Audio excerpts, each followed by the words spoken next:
Pada suatu hari di bulan Ramadan, suasana kota Baghdad begitu meriah. Para pedagang sibuk menjajakan dagangan mereka menjelang waktu berbuka.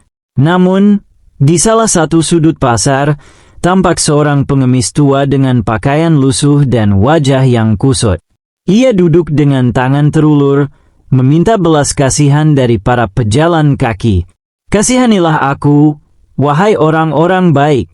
Aku sudah seharian belum makan dan minum," serunya dengan suara lirih. Kebetulan, Abu Nawas yang sedang berjalan-jalan di pasar mendengar suara pengemis itu. Dengan senyuman khasnya, ia mendekati si pengemis dan berkata, "Wahai paman, bukankah sekarang bulan Ramadan? Seharusnya engkau ikut berpuasa seperti orang lain." Pengemis itu menghela napas panjang. "Wahai tuan, aku terlalu lemah untuk berpuasa. Aku tidak punya makanan untuk sahur dan berbuka. Bagaimana mungkin aku bisa menahan lapar seharian?" Abu Nawas mengangguk-angguk, berpikir sejenak, lalu tersenyum lebar. "Baiklah, aku akan membantumu dengan satu syarat. Engkau harus mengikuti apapun yang aku perintahkan." Pengemis itu mengangguk cepat. "Tentu, tuan. Aku akan melakukan apa saja." Abu Nawas pun membawa pengemis itu ke rumahnya. Ia menyiapkan makanan enak dan segar. Si pengemis yang sudah sangat lapar langsung hendak menyantap makanan itu, tetapi Abu Nawas dengan cepat menahannya. "Tunggu, kau harus membaca doa terlebih dahulu." Dengan sabar, pengemis itu menuruti permintaan Abu Nawas.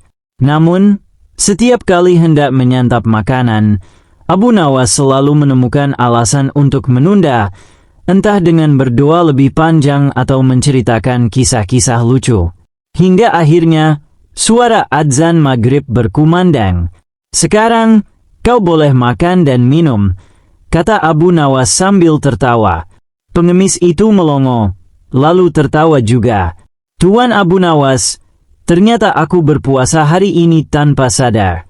Engkau sungguh licik, tetapi aku berterima kasih karena engkau telah membantuku." Teka-teki menjebak dari raja.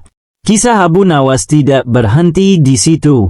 Suatu hari di bulan Ramadan, Raja Harun al-Rashid kembali memanggil Abu Nawas ke istana.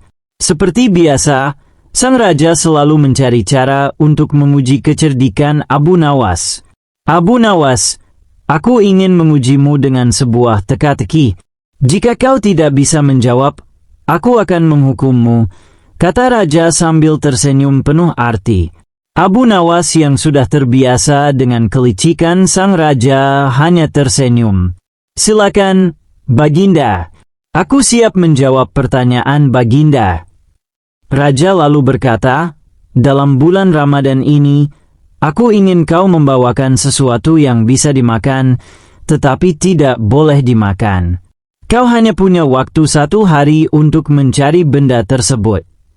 Abu Nawas mengangguk dan pergi meninggalkan istana. Ia berpikir keras sepanjang jalan. Sesuatu yang bisa dimakan, tetapi tidak boleh dimakan? Apa maksudnya? Gumamnya. Ia mengelilingi pasar, berbicara dengan banyak orang, hingga akhirnya menemukan jawaban yang tepat. Keesokan harinya, ia kembali ke istana dengan membawa sebuah benda. Raja tersenyum penuh kemenangan. "Jadi, Abu Nawas, apa yang kau bawa?" Dengan penuh percaya diri, Abu Nawas membuka bungkusan yang ia bawa. "Ini, Baginda, aku membawa piring. Piring bisa digunakan untuk meletakkan makanan, tetapi tidak bisa dimakan." Raja terdiam sejenak, lalu tertawa terbahak-bahak. "Kau benar-benar cerdik, Abu Nawas. Aku kira kali ini kau tidak akan bisa menjawabnya." Seisi istana ikut tertawa, sementara Abu Nawas hanya tersenyum penuh kemenangan. Ia sekali lagi membuktikan bahwa kecerdikannya tak bisa dikalahkan oleh siapapun, bahkan oleh sang raja sendiri. Dan demikianlah kisah Abu Nawas di bulan Ramadan, yang penuh dengan kelicikan dan kecerdikan yang menghibur. Kisahnya terus dikenang, menjadi pelajaran bahwa kecerdasan dan humor bisa menjadi senjata terbaik dalam menghadapi tantangan hidup. Pada suatu hari, Raja Harun al-Rashid sedang dalam suasana hati yang kurang baik. Ia merasa ingin menguji kecerdikan Abu Nawas lagi, kali ini dengan sebuah hukuman yang tampaknya mustahil untuk dihindari. Raja berkata, "Abu Nawas, aku telah memutuskan bahwa kau harus memilih sendiri hukumanmu. Kau boleh memilih untuk dicambuk 100 kali, dibuang ke gurun pasir, atau ditenggelamkan ke dalam sungai." Semua orang di istana terkejut. Tidak ada pilihan yang menguntungkan. Namun, Abu Nawas hanya tersenyum dan berpikir sejenak. Lalu, ia berkata, "Baginda, aku memilih hukuman keempat." Raja mengernyit. "Hukuman keempat? Aku hanya memberimu 3 pilihan." Abu Nawas menjawab dengan santai, "Betul, Baginda. Namun, sebagai rakyat yang bijak, aku juga harus memiliki pilihan sendiri. Aku memilih untuk memaafkan diri sendiri dan pulang ke rumah." Seisi istana terdiam.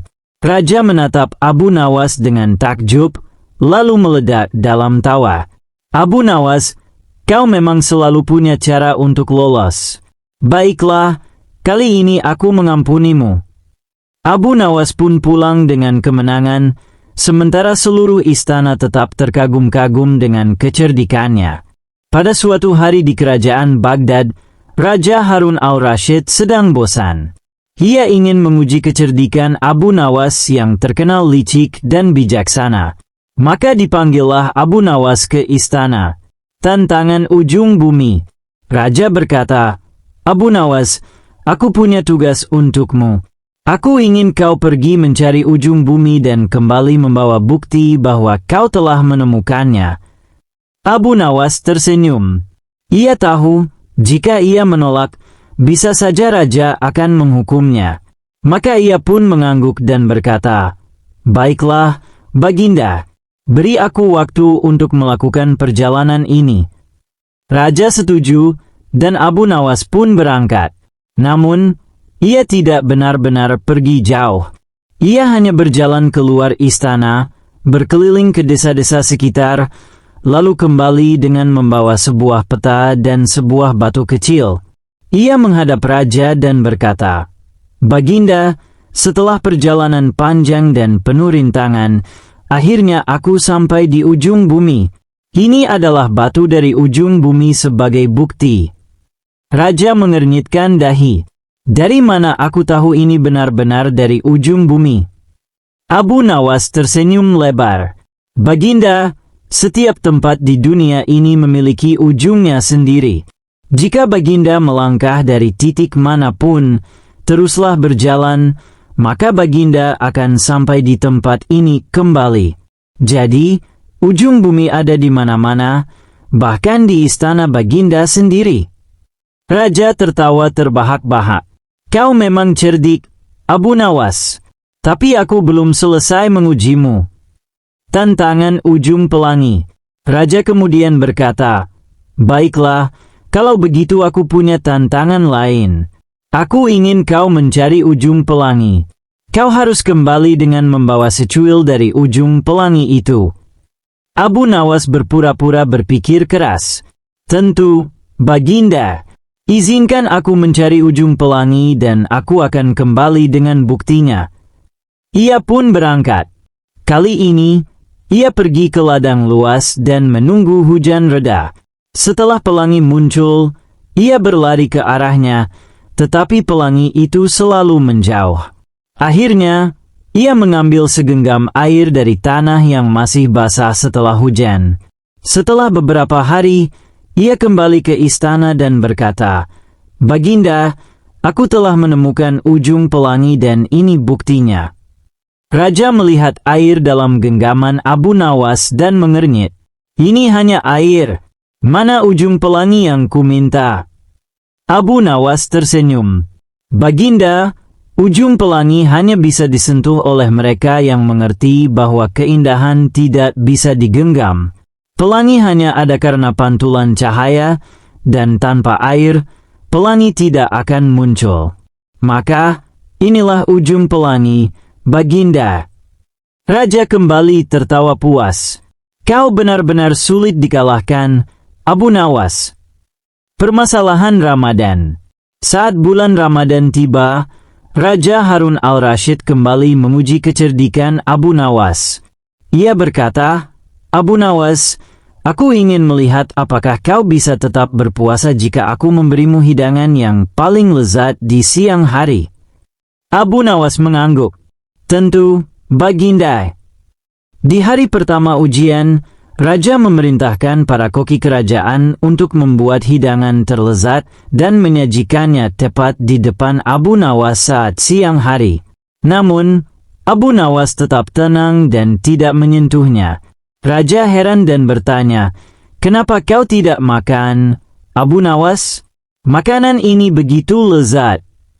Abu Nawas tersenyum. Baginda, jika seseorang benar-benar berpuasa karena Allah, maka godaan apapun tidak akan menggoyahkan imannya. Raja tersenyum dan berkata, "Baiklah, aku akan memberimu tantangan lain." Keesokan harinya, Raja memerintahkan seluruh rakyatnya untuk makan di siang hari dan meninggalkan Abu Nawas sendirian berpuasa. Ia ingin tahu apakah Abu Nawas tetap bertahan. Namun, Abu Nawas tetap tenang. Ia berjalan ke sana kemari sambil berkata, "Aku tidak sendirian. Allah selalu bersamaku, dan aku tetap berpuasa dengan hati yang tenang." Raja akhirnya menyerah. "Abu Nawas, kau memang luar biasa. Aku tidak bisa mengalahkanmu dengan godaan apapun." Abu Nawas tersenyum. Baginda, jika seseorang memahami makna puasa, maka ia tidak hanya menahan lapar dan dahaga, tetapi juga menahan godaan duniawi. Puasa adalah tentang hati, bukan hanya tentang perut. Raja Harun al-Rashid akhirnya mengakui kecerdikan Abu Nawas dan memberinya hadiah besar sebagai tanda kekagumannya. Sejak saat itu, kisah Abu Nawas selalu dikenang sebagai bukti bahwa kecerdikan dan kebijaksanaan selalu mengalahkan segala ujian, bahkan yang datang dari seorang raja.